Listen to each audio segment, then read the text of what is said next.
today is a travel day for us as we make our way from London to Amsterdam, which is very exciting. And we're going to be using the Eurostar to get there, which is something we've never done, never taken the train under the chunnel.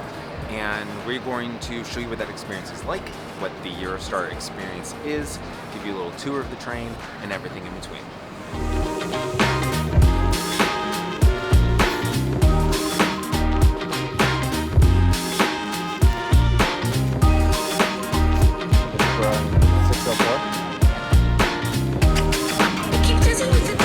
We've made it through security, border control, all the things, and now here at this station, you just wait in a big room until your boarding gets announced, so it's a little chaotic.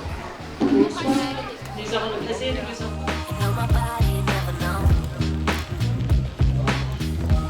like to advise you that the driver is currently in the process of finalising his pre-departure checks, and we hope to start boarding within the next few minutes. We'd like to thank you for your patience and understanding.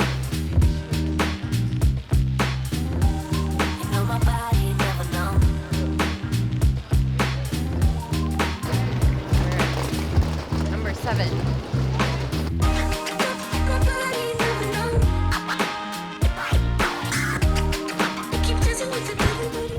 Well, the train was delayed, so we had to wait a little bit longer, and there was a mad rush to get up here. But even though we have assigned seats, and it's, they're still going to give us enough time, but we are in our seats, have some snacks that we picked up in the terminal before heading through security, and now we wait to head off.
It is a 4-hour ride, so it's a little bouncy, but not too bad.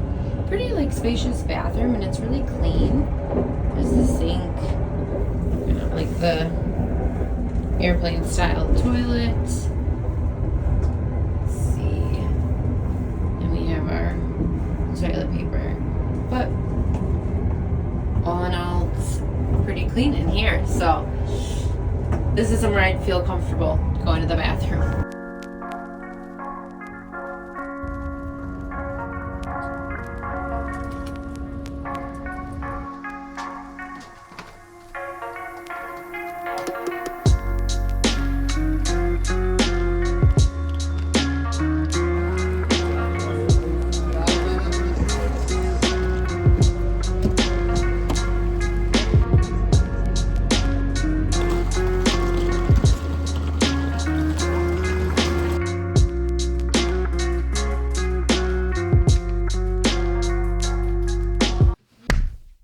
Well, we've made it to Amsterdam via the Eurostar and wanted to give some of our final thoughts on the experience and if it was worth it, because you have options when traveling between London and a lot of Europe, and particularly Amsterdam.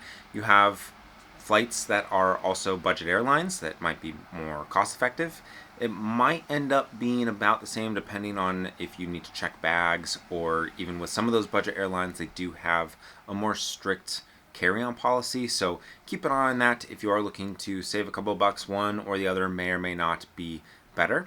In terms of timing and how long the journey was, it was a nice relaxing trip. You can get up, you can walk around, you can do those things. You make a couple of additional stops. The additional stops are not long enough to get off the train and go explore it all. You definitely have to stay on the train, but we didn't necessarily save a ton of time by taking the train over a flight. Unlike a lot of the trains in Europe where you can just kind of hop on and they're quick between cities and even countries, because the UK has decided to leave the European Union, they do require full passport control and immigration and security and all of those things. So you do have to arrive at the train station about an hour and a half beforehand to get through all of that. So again, not necessarily a huge time saver. And then a few other things that might be different than a plane is that our seats were definitely bigger and more comfortable than a plane seat would be. And had it been daytime, the views would have been different. Instead of being up in the air, you're down on the ground, maybe have some nice passing landscapes in different towns that you're going through. It was dark the entire time we were on the train, so we did not get to experience that, but that would also be a consideration. One thing that we had on this train that you would not have on maybe a budget flight, especially a quick one, it's like an hour flight from London to Amsterdam, is the full cafe cart. So there was all sorts of food and snacks and beverages, lattes that you could get right there on the train. You of course did have to buy those extra, but that kind of comes with the territory. So we'll leave it up to you to decide if it was worth it going on the train or the plane. But make sure and hit subscribe to find out where in the world Carmen goes next.